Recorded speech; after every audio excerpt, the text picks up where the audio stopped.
Soalnya mediasinya seperti itu soalnya. Tapi aku paham di sini Aji itu tujuannya satu, ingin mendamaikan sebenarnya. Cuma ya mau gimana Ji, mediasinya seperti itu, ya otomatis masyarakat, netizen di luar sana berpikir ya salah satu.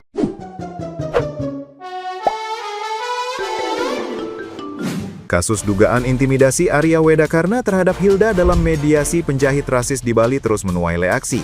Kali ini datang dari seorang warga Bali sendiri dengan akun @agus.ngok yang mengaku kesal dengan situasi yang terus memanas.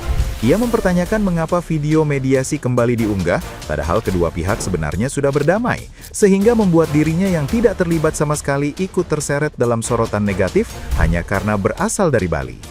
Ia juga menyoroti sikap penjahit yang dinilai gagal menjaga profesionalisme sebagai pelaku usaha, sebab dalam dunia pelayanan pelanggan, ucapan rasis sekecil apapun tidak bisa dibenarkan dengan alasan apapun.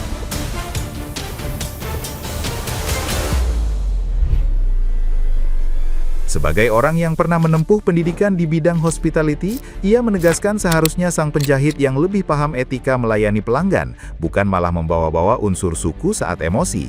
Ia mengaku lelah dan geram karena kasus ini terus bergulir, sementara dirinya sebagai content creator asal Bali merasa perlu ikut bersuara demi meluruskan persepsi publik. Ia menegaskan tidak semua orang Bali berperilaku seperti yang ditunjukkan dalam video viral tersebut dan berharap masyarakat tidak menggeneralisasi seluruh warga Bali akibat ulah oknum semata.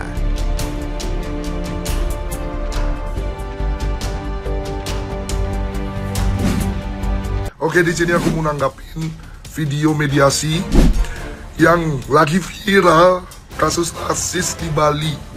Padahal sebenarnya kemarin itu udah ada mayem loh. Meskipun masih ada beberapa pihak yang tidak terima, tapi sedikit tidaknya masalah kemarin itu udah ada mayem sebenarnya. Kenapa di-up lagi? Ya aku ngerti gitu ya. Ini video mediasi gitu supaya orang-orang pada tahu gitu kan. Cuma kan video yang kemarin terakhir di-upload itu kan video damai. Terus kenapa lagi di-up video mediasinya?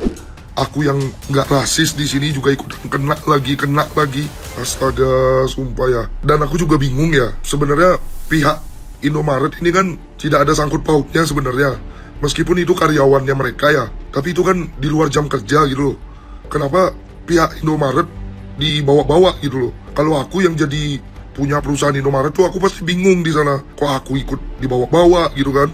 Padahal aku nggak tahu apa masalahnya. Kenapa dia harus nge-upload video di second account? Apalagi masalahnya sebenarnya udah selesai, bajunya udah selesai. Tapi sebenarnya kalau menurutku pribadi, hal seperti itu tuh sebenarnya nggak perlu ditanyain. Ya nggak perlu dijawab itu. Udah pasti karena si cewek ini yang nggak terima. Dia dikata-katain, dia dicaci maki. Makanya dia upload lagi. Meskipun bajunya sudah selesai, tapi kan dia menerima cacian, makian, bahkan bisa dibilang mungkin pengancaman juga. Terus ngomongin hospitality ya, aku pun juga sekolah di hospitality kemarin. Kalau ngomongin hospitality, harusnya ibunya itu yang paham. Namanya customer itu, kita nggak ada yang tahu. Ada yang customer sabaran, ada customer yang emosian. Ibunya itu kan ownernya kan, owner penjahit itu kan. Harusnya dia lebih paham, harusnya. Apalagi umurnya lebih tua. Makanya di sini kalau menurutku ya, harusnya yang dikasih pengertian itu ibunya loh. Aku kemarin udah bikin video, 2 kali loh aku bikin video. Tambah ini 3 kali aku bikin video tentang kasus ini. Yang dikasih pengertian itu ibunya harusnya. Ibunya harus diajarin. Bu, jangan rasis. Jangan, kalau marah-marah jangan bawa-bawa suku. Kalau bawa suku itu udah pasti banyak orang yang tersinggung. Terus namanya kita buka usaha, kita nggak ada yang tahu karakter customer kita. Bisa aja kita dapat customer yang sabaran, bisa aja kita dapat customer yang royal, dan bisa aja kita dapat customer yang emosian, dendaman. Kita nggak ada yang tahu. Makanya sikap dan mulut kita itu dijaga supaya tidak blunder seperti ini gitu loh. Sekarang kalau udah blunder kayak gini, yang disalahin yang rekam gitu. Kalau misalkan si ibu itu baik, cara melayaninya, tidak memaki, tidak mencaci, mau direkam kayak gimana juga nggak bakalan salah si ibu itu. Nggak akan ada orang yang mempermasalahkan. Tapi di sini karena ibu emosian, mencaci maki, apalagi sampai membawa unsur rasis, maka banyaklah orang yang tersinggung. Biarpun itu cuma uang Rp1.000, 75.000, biarpun cuma uang segitu. Kalau udah rasis, banyak orang yang tersinggung. Biarpun ibu bisa melaporkan balik karena perekaman diam-diam, tapi di sini ibu rasis, banyak yang bakalan nyerang ibu gitu loh. Karena banyak orang yang tersinggung. Terus untuk masalah video mediasi ini ya, aku jujur nggak bisa berkata-kata dah, Ci. Soalnya mediasinya seperti itu soalnya. Tapi aku paham di sini Aji itu tujuannya satu, ingin mendamaikan sebenarnya. Cuma ya mau gimana, Ji, mediasinya seperti itu, ya otomatis masyarakat, netizen di luar sana berpikir ya salah sangka jadinya gitu loh. Intinya kan sebenarnya ibu ini harus minta maaf secara tulus kan gitu. Dan sudah dilakukan, sebenarnya sudah mulai meredam nih masalahnya. Tapi yang bikin saya bingung tuh, kok di up lagi gitu loh. Itu yang bikin saya bingung, Ji. Dan saya pun sebenarnya malas banget nanggepin video ini. Dengan kondisi suara saya seperti ini ya, serak-serak hilang, males banget nanggepin ya, sumpah. Cuma karena saya di sini konten kreator juga, live streaming juga, apalagi saya orang Bali, otomatis banyak yang nanti berburuk sangka dengan kita yang sebagai warga Bali gitu loh. Makanya saya harus pick up meskipun dengan kondisi suara seperti ini untuk meluruskan bahwasanya tidak semua orang Bali seperti ini. Udah pusing banget sumpah, banyak kali kasus di Bali. Nah, gimana nih menurut netizen yang terhormat? Silakan berkomentar ya. Ini sebenarnya kasusnya udah damai, udah clear, tapi ternyata sekarang muncul lagi, dan ternyata kasus ini damai itu karena sebuah intimidasi dari salah satu anggota dewan ya ada di Bali yang problematik sekali ya.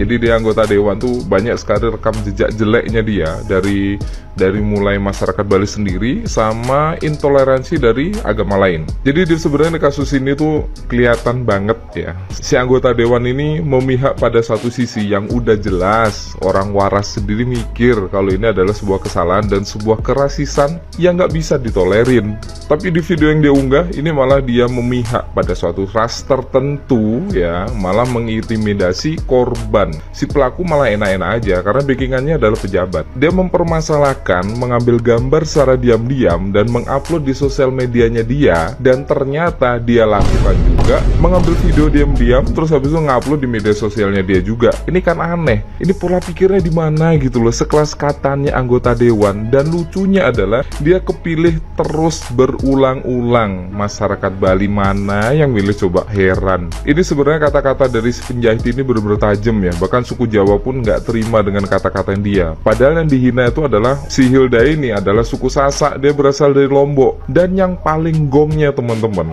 adalah kok bisa masalahnya Hilda sama penjahit ini mengimbas kepada Indomaret, dan sampai sependek apa yang dia pikir saya nggak ngerti juga ya. Kok bisa kelakuannya dia ini malah mengintimidasi PT Indomaret yang dia ngeklaim masa iya karyawan Indomaret seperti ini. Ya apa hubungannya coba, ini masalah pribadi malah melebar sampai ke Indomaret. Ini gimana pola pikir orang ini ya, heran. Masa iya sekelas anggota dewan mikirnya pendek banget sih, kayak anak SD. Dan ini banyak sekali kontra dari masyarakat Bali itu sendiri. Jadi jangan menganggap semuanya masyarakat Bali itu seperti itu teman-teman. Saya pribadi lebih banyak punya teman Bali daripada teman dari agama ataupun suku yang lainnya. Karena saya dari kecil tuh udah tinggal di Bali, besar di Bali, punya teman dari orang Bali dan banyak, dan fan-fan aja. Malah orang-orang yang seperti ini yang terlalu anti dengan sukuisme ya, terlalu anti dengan agama lain, malah bikin ricuh di tengah kenormalan masyarakat. Ini dari mulai kalangan pejabat, artis, sampai tokoh-tokoh masyarakat pun menanggapi keadaan seperti ini. Aduh, nih gimana lagi, udah Bali bikin booming lagi nih. Padahal anggota dewannya yang sedikit belok malah semua jadi kena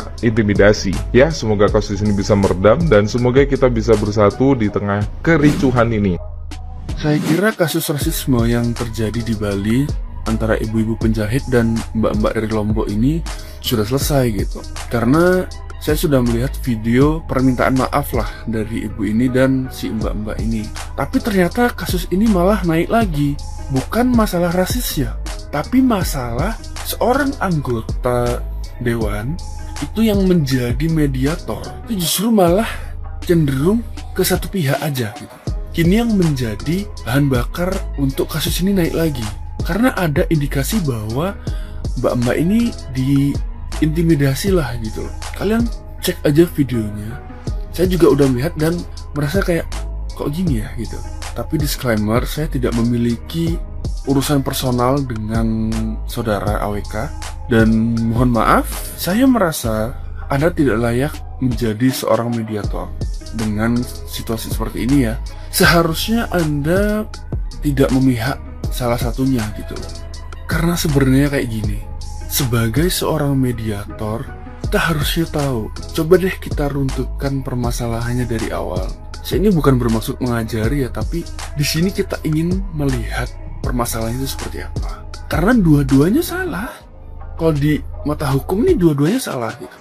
Coba kalau dari awal kita terangin nih, oh permasalahan pertamanya adalah ibu-ibu ini membuka jasa jahit.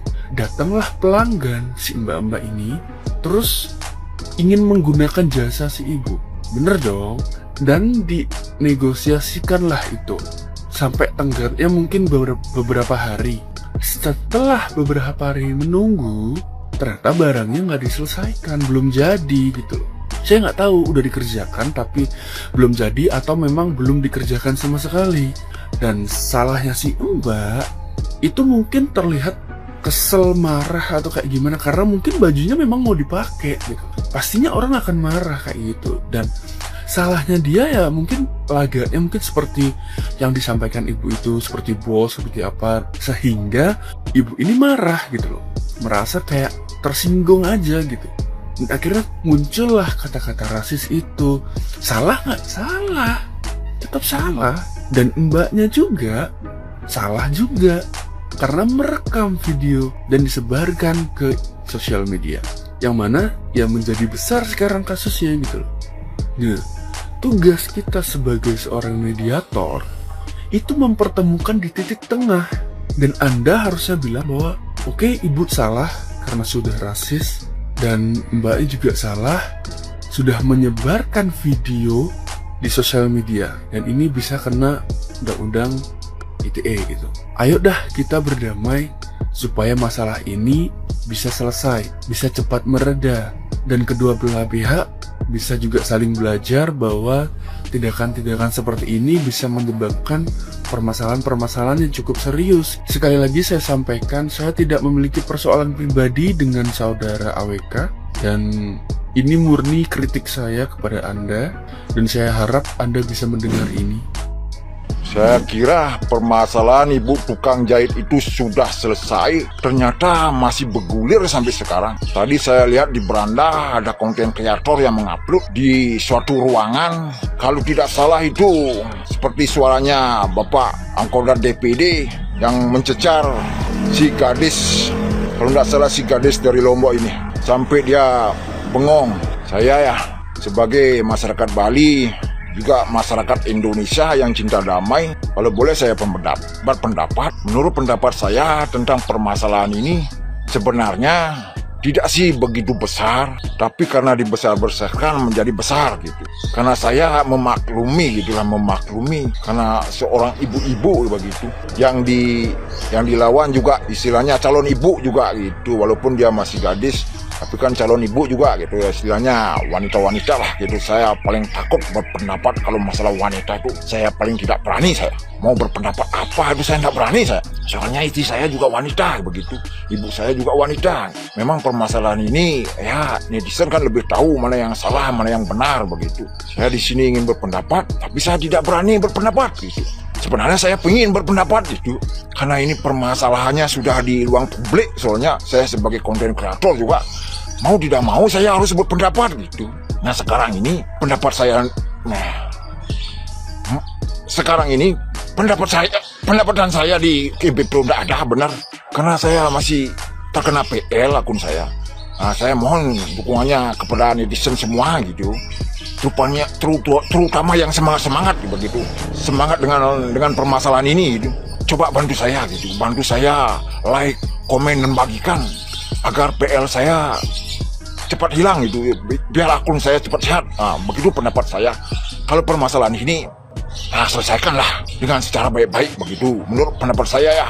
Nah ini hanya pendapat, ini saya bukan membela siapa-siapa, saya tidak mau membela siapa-siapa. Karena ini masalahnya wanita. Saya sudah pernah kejadian di jalan ini saya ceritakan ini masalah di jalan nih. Saya di belakangnya si wanita membawa motor gitu. Dia ngereting kiri dia. Nah, saya mau nyalip ke kanan, dia ke kanan belok. Wah, hampir saya jatuh.